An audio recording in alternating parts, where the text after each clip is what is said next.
Ang U ay isa sa pinakamalaking virtual reality arena sa mundo na may mahigit 5 bilyong rehistradong gumagamit at kontrolado ng 5 sage na tinatawag na voices. Dito, maaari kang maging sino mang gusto mo at pumunta kahit saan mo gusto. Ginagamit ng U ang pinakabagong biometric technology upang lumikha ng iyong avatar na tinatawag na AS at bigyan ka ng pinakamahusay na karanasan sa VR kailanman. Maagang maaga, nagising si Suzo na nababagabag. Si Suzo ay isa sa mga pinakamalaking celebrity sa U universe na nagngangalang Belle. Isa siyang mga awit at itinuturing siya ng mga tao na pinakasikat na tao sa U. Maraming tao ang gustong malaman kung sino siya. Gayunpaman, si Suzo ay ganap na kabaligtaran ng marangyang si Belle. Siya ay tahimik, hindi gaanong maganda at isang ganap na introvert. Kahit sa kanyang paaralan, mayroon lamang siyang isang mabuting kaibigan, si Hiro, na kanyang kasama sa halos lahat ng kanyang oras. Nagkaroon siya ng mga kaibigan noon ngunit lahat sila ay nadiskonekta mula sa kanya o marahil ay nilayuan na niya sila. Kahit na sinusubukan ng mga tao na kumonekta sa kanya, itinutulak niya sila palayo. Bagaman, hindi ito palaging totoo. Noong bata pa siya, si Suzo ay isang masayahin at masayang babae na mahilig lumabas at magsaya kasama ang kanyang pamilya. Dati siyang tumutugtog ng piano at kumakanta kasama ang kanyang ina, lumalangoy kasama ang kanyang ama, at gumugugol ng maraming oras kasama ang kanyang pamilya. Gayunpaman, nang mamatay ang kanyang ina sa pagtatangkang iligtas ang isang maliit na bata noong baha, nagbago ang lahat. Siya ay naging kung sino siya ngayon. Lumipas ang ilang panahon ngunit hindi niya maiwasang magtanong bakit ginawa ng kanyang ina ang ginawa niya. Bakit niya inuna ang pagliligtas sa estranghero kaysa sa paggugol ng kanyang buhay kasama ang kanyang sariling anak na babae? Bakit? Bakit siya nag-iisa? Hindi na siya makakanta, nagkaroon ng matinding panic attacks habang nakikipag-usap sa mga tao, at nagkaroon ng matinding takot na tumambay ng sama-sama.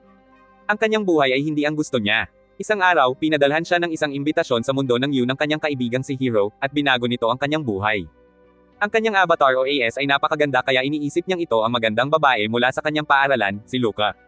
Gayunpaman, nang tingnan niya ang mga pekes, napagtanto niya na siya nga iyon. Naisip niyang panatilihin ang sarili niyang pangalan ngunit hindi iyon natuloy dahil sa kanyang takot, sa halip ay pinangalanan niya ang kanyang sarili na Belle. Matapos ang mahabang pag-iisip kung sisimulan ba o kakanselahin, sa wakas ay humakbang si Suzo sa mundo ng U. Nang imulat niya ang kanyang mga mata, nasa kanyang avatar siya. Iba at kakaiba ang mundo sa kanyang paligid. Nagsimula siyang kumanta. Napagtanto ni Suzo na hindi siya inatake ng panic attack habang kumakanta rito. Masaya siya na nakakakanta na ulit siya. Nagsimula siyang kumanta ng buong lakas. Ang mga tao sa kanyang paligid ay nakita siyang nakakainis, nakakairita at pasikat dahil sa pagkanta sa gitna ng kawalan, ng walang dahilan. Gayunpaman, hindi tumigil si Suzo sa pagkanta. Isang anghel na avatar ang lumapit sa kanya at sinabing kahanga-hanga siya. Saka lang nagising si Suzo sa totoong mundo. Wala pa siyang bagong followers, ngunit natutuwa siya na nakakakanta na ulit siya. Ang araw na iyon marahil ang pinakamasaya niyang naranasan sa loob ng maraming taon. Nag-aaral siyang mabuti, nakakakain ng maayos na tanghalian, at nakikilahok pa sa mga aktibidad sa paaralan. Ang mga sumunod na araw ay pareho rin, ngunit isang araw nang muling tiningnan niya ang kanyang U account, siya ay nagulat. Bilyon-bilyon na ang mga tagasunod niya. Pinag-uusapan siya ng lahat ng tao sa Uverse. Gumawa na ng mga fan arts at teorya tungkol kay Belle. May mga haters din, lalo na ang sikat na virtual singer na si Peggy Sue. Isang gulat at takot na si Suzo ang tumakbo papunta sa bahay ni Hiro. Labis siyang nag-aalala na parang iniihaw ng husto si Belle ng mga tao sa Uverse. Medyo kalmado na si Hiro at sinabi sa kanya na laging may mga haters. Hindi gaanong natuwa si Suzo, gusto niyang magustuhan siya ng lahat. Sana mangyari iyon. Nagtulungan sina Hiro at Suzo para maging isang mahusay na bituin si Belle. Si Hiro ang naging producer niya at idinaragdag ang bawat perang kinikita nila sa mga charity nang hindi nagpapakilala. Di nagtagal, naging napakasikat ni Belle, mas sikat pa kaysa dati, kaya tinawag na siyang diva ng mga tao. Wala na ang kasikatan ni Peggy Sue. Binigyan nila siya ng pangalang Belle na ang ibig sabihin ay maganda. Hindi naman gaanong nagbago ang buhay niya sa paaralan. Introvert pa rin siya. Nang bisitahin siya ng kanyang kaibigan noong bata pa siya, natarante siya at naglakad palayo. Para kay Suzo, ang mundo ng U ang tanging lugar kung saan niya tunay na maipapahayag ang kanyang sarili. Nang gabing iyon, habang nagkokonsyerto si Belle sa Dome Stadium ng U, isang karakter na nagngangalang Dragon ang biglang pumasok kasunod ang ilang malarobot na pulis na tinatawag na Justices. Si Dragon ay isang kilalang martial artist ng Uverse, ngunit hindi siya gaanong gusto dahil sa kanyang estilo na magaspang. Inaatake niya ang kanyang mga biktima hanggang sa masira ang kanilang datos. Walang awa ang lalaki. Kahit na mas marami siya kaysa sa iba, nagawa pa rin ni Dragon na talunin ang bawat isa sa kanila. Pagkatapos ay nagpakita ang pinuno ng Justices, si Justin, kasama ang kanyang ilang mga sponsor na nakahanda sa likuran niya. Sinimulan niyang gamitin ang kanyang malaking laser beam na tinatawag na Origin, na maaaring mahanap ang totoong tao sa likod ng avatar, upang patayin ang Dragon ngunit napakabagal nito. Nakatakas si Dragon. Nagulat sina Suzo at Hiro sa nangyari. Nakansela ang konsyerto ni Belle. Kinabukasan, nagpupumilit si Hiro na hanapin kung sino ang lalaking Dragon na ito. Humingi sila ng pahintulot mula sa kanilang lumang elementarya para gamitin ang silid-aralan at inayos niya ang kanyang higanteng PC. Nanalo si Dragon ng 369 sa kanyang huling mga laban, natalo ng 3 at nagtabla ng 2. Kinapanayam ni Hero ang bawat isa sa kanila. Sinabi sa kanya ng mga natalo na napaka-agresibo niya habang ang mga nanalo ay nagsasabing hinayaan lang niya silang manalo o nagtapon ng laban. Isa sa mga nanalo ay ang parehong anghel na pumuri kay Suzo noong unang araw nito sa U. Wala siyang sinabi ngunit hindi ito lumalabas sa screen, at pagkatapos ay nawala na lang siya. Ayon sa isang chismis sa internet, si Jelinek daw iyon, ang modernong artista, na may mga tato na peklat tulad ni Dragon. Kaya, tinakpan ng dalawang babae ang kanilang mga mukha gamit ang mga maskara at kinapanayam siya. Hindi interesado ang lalaki na makipag-usap at agad na pinatay ang tawag. May isa pang babae na nagkunwaring perpekto ang buhay niya sa Instagram, ngunit ang kanyang mga larawan ay pawang mga stock image. At isang baseball player na pinaka-agresibo sa genre. Hindi lang si Hero kundi buong mundo ay naghahanap kay Dragon. Nagsimula ng gumawa ng mga teorya at video ang mga tagahanga tungkol sa kanyang kinaroroonan. Sinasabi ng mga streamer na nakilala nila siya sa loob ng 5 minutong impluwensya. Gustong malaman ng mundo kung sino si Dragon. Naniniwala sila na si Dragon ay nakatira sa isang lihim na lokasyon na tinatawag na castle at gusto ng mga tao na bumisita doon at magpakuha ng mga litrato kasama siya. Parang nakakahiya, may isang bata pang ang nagsasabing si Dragon ang kanyang bayani. Ginugol ni Suzo ang natitirang gabi niya sa panonood ng mga video tungkol kay Dragon at muling nakita ang parehong batang lalaki. Nakatira siya kasama ang kanyang ama at kapatid na lalaki. Wala na ang kanilang ina ngunit sinabi ng kanilang ama na masayang-masaya ang kanyang mga anak na lalaki sa kanya. Hiniling ni Suzo na sana ay masabi rin niya ang ganito. Kinabukasan, sinubukan ni Belle na hanapin ang kastilyo sa Uverse. Nalinlang siya ng ilang AI bot, ngunit ang parehong anghel ang nagdala sa kanya sa kastilyong hinahanap ng lahat. Napakalaki ng kastilyo at sa gitna nito, ay may isang taniman ng bulaklak. Ipinakita ito ng anghel sa kanya, ang lihim na bulaklak. Nang sandaling iyon, sa isang eksenang nakapagpapaalala sa The Beauty and the Beast, nagkita sina Belle at Dragon. Tila may malapit na relasyon si Dragon sa anghel ngunit ayaw niyang makipag-usap o magpakasawa sa kahit sino. Pinalaya si Belle sa kastilyo. Kinabukasan, binomba ng ilang daang text ang telepono ni Suzo. Tila, noong huling hinawakan ni Shinobu ang kamay niya habang kinukumusta siya, inakala ng buong paaralan na sila ay nagde-date. Lahat ng sikat na babae ay labis na nalungkot na ang isang babaeng tulad ni Suzo ay nakakuha ng isang gwapong lalaki na tulad ni Shinobu, at mayroon din siyang cool guy vibe na tila gusto ng bawat babae. Mabilis na pinakalma ni Suzo ang lahat sa pamamagitan ng pagtiyak sa kanila na walang nangyari o mangyayari kailanman sa pagitan nila. Si Shinobu ay kaibigan lamang niya noong bata pa siya na nangakong palagi siyang paprotektahan nito. Si Luka, ang pinakamagandang babae, ay may gusto rin kay Shinobu at sinabi ni Suzo na tutulungan niya ito. Ang lahat ng ito ay kasinungalingan lamang. Si Suzo ay umiibig kay Shinobu, ngunit alam niyang siya ay sadyang malamya at pangit at hindi karapat-dapat sa isang lalaking katulad niya. Kahit na sinusulatan niya si Luka tungkol sa pagtulong sa kanya, tumulo ang mga luha ng paghihirap mula sa kanyang mga mata. Pagbalik sa mundo ng Yu, habang si Belle ay bumalik mula sa kastilyo, napapaligiran siya ng justices na nagtatanong tungkol sa kinaroroonan ni Dragon. Si Justin, ang pinuno, ay nagbanta pa na gagamitin ang Origin Beam kung tatanggi siya, ngunit nang sandaling iyon, dumating si Dragon at nailigtas si Belle. Napagtanto ni Belle na si Dragon ay isang taong lubos na hindi nauunawaan sa mundo ng Yu.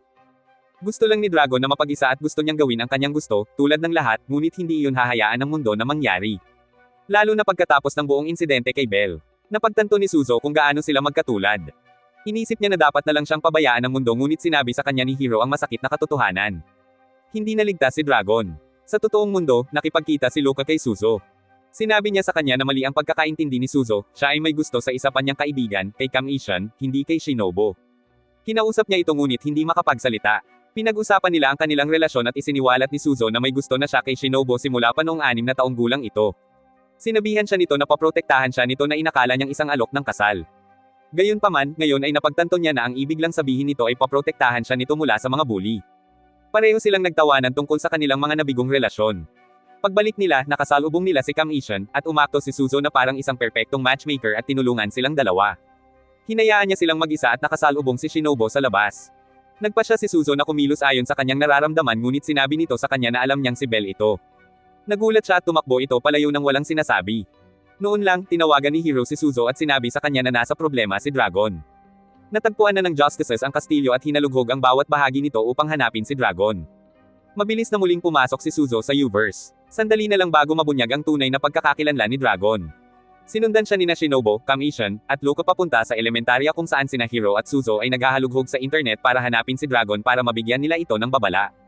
Pinag-isipang mabuti ni Suzo ang pagkakakilanlan ni Dragon, sino kaya ito? Napagpasyahan niyang isa itong bata. Kaya hinanap nila ang mga batang tumutugtog ng Uverse at natagpuan ang batang iyon noon, na nagsabing si Dragon ang kanyang bayani, na kinakanta ang kantang kinanta ni Belle para kay Dragon. Patuloy niyang hinuhuni ang kanta at saka lang pumasok ang kanyang ama sa kanyang silid at sinimulan siyang saktan. Ang video tungkol sa kanilang pagiging sobrang saya ay pawang kasinungalingan. Bago pa man siya masaktan ng ama, sumugod ang kanyang kapatid at sinalo ang pambubugbog. Napagtanto ni Suzo na ang kapatid ay si Dragon. May feature para kumonekta sa kanila sa isang tawag at agad itong ginawa ni Suzo. Sinabi niya sa kanila na matutulungan niya sila ngunit walang tiwala ang kanyang kuya sa kanya. Iniisip niya na pareho lang siya ng ibang mga taong tumatawa sa kanila, nagpapanggap na tutulong sila at walang ginagawa sa huli. Pinutol niya ang tawag. Napagpasyahan ni Shinobu na hindi sapat ang tiwala ng binata sa kanya. Sinabi niya kay Suzo na dapat siyang kumanta bilang sarili niya para magtiwala ito sa kanya. Tutol si Hiro sa ideya dahil sisirain nito ang lahat. Hindi na magiging sikat si Bell gaya ng dati at babalik si Suzo sa kanyang malungkot na buhay. Bilang matalik niyang kaibigan, ayaw ni Hiro na malungkot pa siya. Sa kabila nito, nagpasya si Suzo na kumanta. Pinilit niya si Justin na gamitin ang origin pulse nito sa kanya at nagpalit sa sarili sa U-verse. Kumanta si Suzo ng buong puso. Sa wakas ay naintindihan niya kung bakit sinubukan ng kanyang ina na iligtas ang batang babae noong bahana iyon. Ang pagtulong sa iba ay mas mahalaga kaysa sa ating sariling ego. Ang kanyang boses ay napakakalma at totoo kaya hindi napigilan ng mga manunood ang kanilang mga luha. Nagsimula silang lahat na kumanta kasama niya, hinihikayat siya at tinutulungan siyang magpadala ng mensahe. Narinig din siya ng dalawang lalaki at napagpasyahan na marahil ay iba si Suzo. Muling nag-connect ang tawag, ngunit nang ibibigay na sana nila ang kanilang address, biglang pumasok ang kanilang ama at pinutol ang tawag. Halos mawala ang pag-asa. Ngunit nang mapagtanto ni Luca na may narinig siyang dalawang musika ng anunsyo na nakilala niya sa video call kanina, napagpasyahan nila na ang mga lalaki ay malamang nasa pagitan ng dalawang lungsod. Nang tingnan ang footage, nakita rin nila ang dalawang tore sa malapit at sinabi sa kanila ni Cam Ishan na nasa Tokyo ito, kung saan siya nagpunta para makipagkompetensya para sa finals ng kanyang athlete summit. Mabilis na tinawagan ng mga matatanda roon ang mga serbisyo ng bata ngunit sinabi nila sa kanya na walang magagawa hanggang 48 oras matapos maitala ang reklamo. Hindi ito maaaring hayaan ni Suzo na mangyari kaya nagmadali siyang pumunta sa Tokyo ng mag-isa. Nag-text siya sa kanyang ama habang papunta at humingi ng tawad sa pagiging bastos at makasarili sa lahat ng oras na ito. Naiintindihan niya, alam niyang mahirap para sa kanya ang pagkamatay ng kanyang ina at kailangan niya ng oras para makabalik sa kanyang normal na sarili. Umuulan sa Tokyo at sa gitna ng malakas na ulan, hinanap ni Suzo ang mga lalaki sa mga kalye. Nang sa wakas ay matagpuan niya sila, niyakap niya sila na parang matalik silang magkaibigan. Hinanap sila ng kanilang ama ngunit nilalabanan siya ni Suzo. Wala siyang magagawa sa kanyang katatagan. Tumakas na lang siya. Sinabi sa kanya ng mga lalaki kung gaano sila nagpapasalamat na makita siya, at na maganda siya. Tama. Maganda siyang tao noon pa man, dahil ang kagandahan ay nasa puso at ang puso niya ang pinakamaganda sa kanilang lahat. Mag-subscribe para sa higit pang mga video na tulad nito, i-on ang notification, at mag-iwan ng like para matulungan ang channel. Salamat sa panunood.